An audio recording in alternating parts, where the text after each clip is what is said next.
മോഷണക്കുറ്റം ആരോപിച്ച രതീഷ് എന്നയാളെ police arrest ചെയ്ത് remand ചെയ്തു.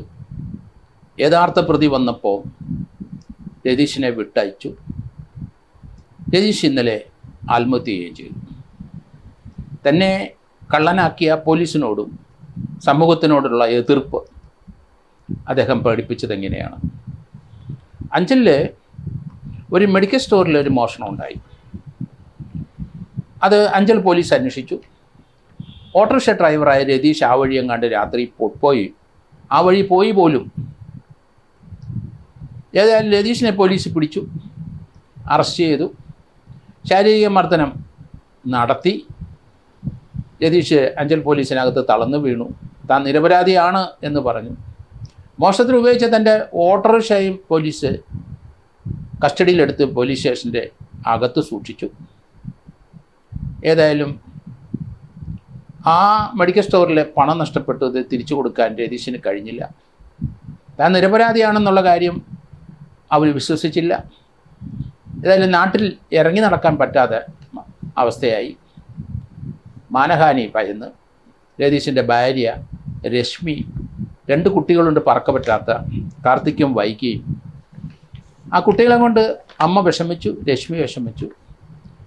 തൻ്റെ ഭർത്താവ് കള്ളനല്ല എന്ന് രശ്മിക്ക് അറിയാം, പക്ഷെ പോലീസ് സമ്മതിക്കില്ല. രതീഷിനെ അറസ്റ്റ് ചെയ്ത് റിമാൻഡ് ചെയ്തു. അതിനുശേഷം ജാമ്യത്തിലിറങ്ങി. പോലീസിനെതിരായിട്ട് കേസ് കൊടുത്തു. തനിക്ക് ജീവിക്കാൻ മാർഗമില്ല, കൊടും പട്ടിണിയായി. തൻ്റെ ഓട്ടോറിക്ഷ മോഷണത്തിന് ഉപയോഗിച്ചു എന്ന് പോലീസ് സ്റ്റേഷനിൽ പിടിച്ചിട്ടു. അതവിടെ തുരുമ്പ് പിടിച്ച് നശിച്ചു. ജീവിക്കാൻ മാർഗമില്ല, ജാമ്യത്തിൽ ഇറങ്ങി. പോലീസ് ഉദ്യോഗസ്ഥർക്കെതിരായിട്ട് കേസ് കൊടുത്തു. അതിന് നടപടികൾ ഡിപ്പാർട്ട്മെൻറ്റ് തുടങ്ങിയിട്ടുണ്ട്. ഈ സമയത്താണ് ആ മോഷണം നടത്തിയ യഥാർത്ഥ പ്രതിയെ, അത് അഞ്ചൽ സ്വദേശി അല്ല, രതീഷ് അല്ല, കരക്കോണത്തുനിന്ന് ഒരു കള്ളനെ പിടിച്ചപ്പം അവിടുത്തെ പോലീസിൻ്റെ അടുത്ത് ആ കള്ളൻ പറഞ്ഞു താൻ അഞ്ചലിലൊരു മെഡിക്കൽ സ്റ്റോറിൽ മോഷ്ടിച്ചിട്ടുണ്ടെന്ന്. ആ മോഷ്ടിച്ച മെഡിക്കൽ സ്റ്റോറിൽ കാണിച്ചതാ എന്ന് കാരക്കോണം പോലീസ് പറഞ്ഞു. കള്ളനുമായിട്ട് അഞ്ചലിൽ വന്നു. അയാളെ ആ മെഡിക്കൽ സ്റ്റോറിൽ കാണിച്ചു കൊടുത്തു. യഥാർത്ഥ കള്ളൻ ഇപ്പോൾ അറസ്റ്റിലായി. ഹതാശയനായി, നിരാശനായി രതീഷ്. നാട്ടുകാർക്ക് സഹതാപം തോന്നി. രതീഷ് എന്ന കള്ളനാണെന്ന് മുദ്ര കുത്തിച്ച് അവിടുത്തെ നാട്ടുകാർ ഇപ്പം ദുഃഖിക്കുന്നു. ഒട്ടും ആലോചിച്ചില്ല രതീഷ് ആത്മഹത്യ ചെയ്തു ഇന്നലെ. വലിയ വാർത്തയായി. നിരപരാധിയായ ഒരാളെ കള്ളക്കേസ് കൊടുക്കുമ്പം പോലീസ് ആലോചിക്കണം, അത് 100 വട്ടം ആലോചിക്കണം. ഒരാളൊരു കുറ്റം ചെയ്തോ ഇല്ലയോ എന്ന് ശാസ്ത്രീയമായി അവരെ ചോദ്യം ചെയ്തും തെളിയിക്കണം. ഉദ്ദേശം വെച്ച്, ഊഹം വെച്ച്, ചില രാഷ്ട്രീയക്കാരുടെ സമ്മർദ്ദം കൊണ്ട് ആ കേസ് പിടിക്കണമെന്ന് നിർബന്ധമൊന്നുമില്ല. അവർ പിടിക്കാൻ ബാധ്യസ്ഥരാണ്. അവിടെ വന്ന് ഇരിക്കുന്നത് തന്നെ രാഷ്ട്രീയക്കാരെ പിൻബലത്തോലാണ്. അവർ പറയുമ്പം അതനുസരിച്ച് നടപടി എടുക്കേണ്ടി വരും. അതിനല്ല പോലീസ് ട്രെയിനിങ് കൊടുത്ത് പോലീസ് സ്റ്റേഷനിൽ കാവൽ ദൂതന്മാരായി നിങ്ങളെ ഇരുത്തിയിരിക്കുന്നത്. ഒരിക്കലും അങ്ങനെ ചെയ്യാൻ പാടില്ല. കേസ് തെളിഞ്ഞില്ലോ, നാണക്കേടും മാനക്കേടും പോലീസിനില്ല. തെളിവില്ലാത്ത കേസ് തെളിയിക്കേണ്ട ബാധ്യത പോലീസിനില്ല. അവരുടെ ബുദ്ധിയിലും ശക്തിയിലും ശാസ്ത്രീയമായ തെളിവിനകത്ത് വരാത്ത ഒരു കേസും ബലം പ്രയോഗിച്ച ആരെയും അതിനകത്ത് പ്രതിയാക്കി കേസ് തെളിയിക്കേണ്ട ആവശ്യം പോലീസിനില്ല. ഇവിടെ അതാണ് സംഭവിച്ചിരിക്കുന്നത്. എന്തായാലും ആ കുടുംബം അനാഥമായി. ആ കേസിൽ ആരാണ് അറസ്റ്റ് ചെയ്ത് രതീഷിൻ്റെ പേരിൽ കുറ്റച്ചാർജ് കൊടുത്തത്, അവരുടെ പേരിൽ നടപടി ഉണ്ടാകണം. അവരുടെ പേരിൽ ഈ കുടുംബത്തിനുണ്ടായ നഷ്ടം ഈടാക്കണം. എത്ര പോലീസുകാരാണ് അത് അന്വേഷിച്ചത്, അത് കുറ്റച്ചാർജ് ആര് കൊടുത്തു, അത്രയും പേർക്കെതിരായിട്ട് അടിയന്തരമായി നടപടി ഉണ്ടാകണം. അവരിന്ന് ഡിപ്പാർട്ട്മെൻറ്റ് നടപടി മാത്രമല്ല, ആ കുടുംബത്തിന്, അനാഥമായ കുടുംബത്തിന് പോലീസിൻ്റെ തെറ്റായ നടപടി മൂലം അനാഥരായതാണ്. അപ്പോൾ അവരുടെ കുടുംബം സംരക്ഷിക്കണം. പോലീസ് തീർച്ചയായിട്ടും ഉത്തരവാദികളായി നിന്ന് അടിയന്തരമായി പണം പിടിച്ച് ആ കുടുംബത്തിനെ സഹായിക്കാനായിട്ട് നോക്കണം.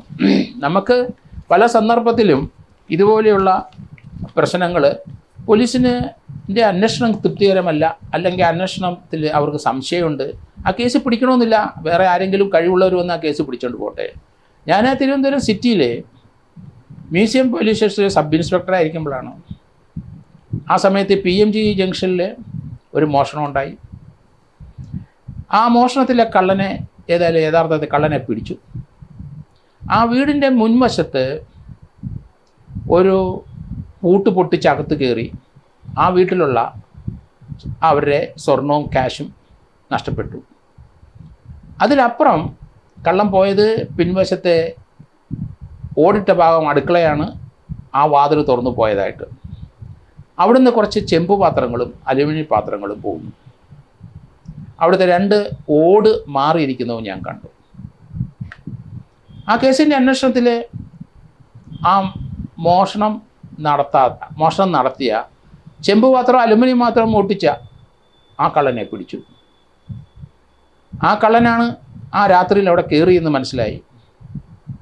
അയാളടുത്ത് ഞാൻ ചോദിച്ചു, മുൻവശത്തെ പൂട്ട് പൊട്ടിച്ച് എന്തിന്? അതിലെ ആഴിക്ക് നീ കയറിയത്? ഇല്ല സാറേ, ഞാൻ ഓട് പൊളിച്ചാണ് ഇറങ്ങിയത്. ആ വീട്ടിലെ സ്വർണവും പണവും അയാൾക്ക് തരാൻ കഴിയുന്നില്ല. അല്പസ്വല്പം മർദ്ദനമൊക്കെ കിട്ടിയിട്ടുണ്ടാവും. പക്ഷേ ഒരു കൺഫ്യൂഷനായി എനിക്ക്. പിന്നീട് ഈ യഥാർത്ഥ കള്ളനെ പിടിച്ചു. പൂട്ട് പൊട്ടിച്ച്, മുൻവശത്തെ പൂട്ട് പൊട്ടിച്ച് അകത്ത് കയറി അവരുടെ ഗോൾഡും ക്യാഷും മാത്രം എടുത്ത കള്ളൻ. അയാൾ മുൻവശത്തൂടെ തന്നെ മടങ്ങിപ്പോയി. അന്നേ ദിവസം തന്നെ മറ്റൊരു കള്ളനൂടെ വന്നു അതേ വീട്ടിൽ. അടുക്കളയിലെ ഓട് പൊളിച്ച് അകത്തിറങ്ങി അയാൾ ചെമ്പ് പാത്രവും അലുമിനിയം പാത്രം മാത്രമേ മോഷിച്ചുള്ളൂ. അതിൻ്റെ മോഡസ് ഓപ്പറാണ്ടി അങ്ങനെയാണ്. ആ കള്ളൻ ചെമ്പ് പാത്രവും അലുമിനിയം പാത്രമേ മോട്ടിക്കുള്ളൂ. മുൻവശത്തൂടെ വന്നവനാണ് സ്വർണവും ക്യാഷും മോട്ടിക്കുന്നവൻ. ഇത് പോലീസിന് തെറ്റാണ് അന്ന്. കാരണം അതിൻ്റെ എവിഡൻസ് അനുസരിച്ച് നോക്കി ഇപ്പം പൊരുത്തപ്പെടുന്നില്ല. അലുമിനിയം പാത്രക്കാരനെ അങ്ങ് വിടാനും തോന്നുന്നില്ല. അവനെയാണ് ആദ്യം പിടിച്ചത്. അവൻ സത്യം ചെയ്തു, സാറേ എൻ്റെ ചരിത്രങ്ങളെല്ലാം നോക്കിക്കോളൂ, ഞാൻ പല സ്ഥലത്തും മോട്ടിച്ചിട്ടുണ്ട്, എല്ലാ സ്ഥലത്തും ഞാൻ ഓട് പൊളിച്ചാണ് ഓട്ടിക്കുന്നത്, ആ വീട്ടിലെ ചെമ്പ് പാത്രം അലുമിനിയം പാത്രം മാത്രമേ എടുക്കുള്ളൂ, ഞാൻ പൂട്ടൊന്നും പൊട്ടിച്ച് അകത്തെ അവരെ അലമാര പൊട്ടിച്ച് അവരുടെ സ്വർണവും പൈസ ഒന്നും ഞാൻ ഇന്ന് വരെ എടുത്തിട്ടില്ല. അതെനിക്ക് വിശ്വസിക്കാൻ തോന്നി. ഏതായാലും അതുകൊണ്ട് അന്വേഷണം മുന്നോട്ട് കൊണ്ടുപോയിക്കൊണ്ടിരുന്നു. യഥാർത്ഥ കള്ളനെ പിടിക്കുകയും ചെയ്തു. അപ്പോൾ ഒരേ വീട്ടിൽ ഒരേ ദിവസം ഒരേ രാത്രിയിൽ 2 കള്ളന്മാർ, 2 മോഡസ് ഓപ്പറാൻഡി ഉള്ളവർ കയറി എന്നുള്ളതാണ് അതിൻ്റെ കൗതുകരമായ കാഴ്ച. പോലീസിന് തെറ്റാവുന്ന ഒരു മാർഗ്ഗമാണ്. വെറുതെ സ്വർണ്ണക്കടക്ക അല്ലെങ്കിൽ സ്വർണ്ണം മോട്ടിച്ചവനെ പിടിച്ചിട്ട് അലുമിനിയം പാത്രം റിക്കവർ ചെയ്യാൻ ഒക്കില്ല. അലുമിനിയം പാത്രം മോട്ടിച്ചവനെ സ്വർണ്ണത്തിൻ്റെ റിക്കവർ ചെയ്യാൻ കഴിയില്ല. ഇതൊക്കെയാണ് പ്രശ്നങ്ങൾ. അപ്പം പോലീസ് വളരെ ജാഗരൂകരായിരിക്കണം. അവർ മോഡസ് ഓപ്പറാൻഡി നന്നായിട്ട് ശ്രദ്ധിക്കണം. ആൾക്കാർ പറയുന്ന മൊഴി ശ്രദ്ധിക്കണം. അവിടെ വരുന്ന കള്ളന്മാരെ ആരായാലും ശരി അവനെ നന്നായിട്ട് ചോദ്യം ചെയ്യാൻ പഠിക്കണം. കാരണം ഇവിടെ സംഭവിച്ചത്, ഇത് കാരക്കോണത്തെ ഒരു കള്ളനെ പിടിച്ചപ്പോൾ അയാൾ അഞ്ചലിലെ മോഷണം പറഞ്ഞു. അഞ്ചലിലെ വെറുതെ രതീഷിനെ പോലീസ് തെറ്റായി അന്വേഷിച്ച് പിടിച്ചു. രതീഷ് ആ വഴി എങ്ങാണ്ട് ഓട്ടോയിൽ പോയിട്ടുണ്ടാവും രാത്രിയിൽ. ആ ഓട്ടോ നശിച്ചു കിടക്കുന്നു. രതീഷ് ജയിലിലായി, റിമാൻഡിൽ നിന്ന് വെളിയിലിറങ്ങി. ഇയാളെ കള്ളനെ പിടിച്ചു. യഥാർത്ഥ കള്ളം വന്നു കഴിഞ്ഞപ്പം സമൂഹത്തിൽ നിൽക്കാൻ പറ്റാതെ വന്നു, ആത്മഹൂതി ചെയ്തു. ആത്മഹത്യ ഒന്നിൻ്റെ മാർഗമല്ല. നിങ്ങൾക്ക് അങ്ങനെ ഒരു പ്രവണത ഉണ്ട്, നിങ്ങൾക്ക് എപ്പോഴും എന്തെങ്കിലും അങ്ങനെ ഒരു ചിന്ത മനസ്സിലോട്ട് കയറിക്കഴിഞ്ഞാൽ നിങ്ങൾ തീർച്ചയായിട്ടും മറ്റൊരാളുടെ സഹായം അഭ്യർത്ഥിച്ചേ പറ്റുള്ളൂ. നിങ്ങൾ 1056 ഫോണിൽ വിളിക്കുക. ആത്മഹത്യാ പ്രവണതയുള്ള സ്ത്രീകളായാലും കുട്ടികളായാലും പുരുഷന്മാരായാലും ആരായാലും ശരി 1056 ഒന്ന് വിളിക്കുക. കാരണം ആ ചിന്തയിൽ നിന്ന് നമുക്ക് മാറ്റിയെടുക്കാം. 1056 കൂടെ വേറൊരു നമ്പറുണ്ട് തിരുവനന്തപുരത്ത്, 0471 255 2056. ഇതിലെവിടെയെങ്കിലും ഒന്ന് വിളിക്കുക.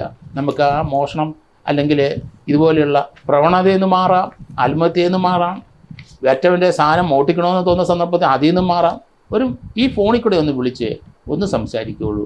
നിങ്ങളുടെ ചിന്ത മാറും, നിങ്ങൾക്ക് കുറച്ചുകൂടെ ധൈര്യം കിട്ടും, നിങ്ങൾക്ക് യഥാർത്ഥത്തിൽ മുന്നോട്ട് ജീവിതം കൊണ്ടുപോകാനും സാധിക്കും.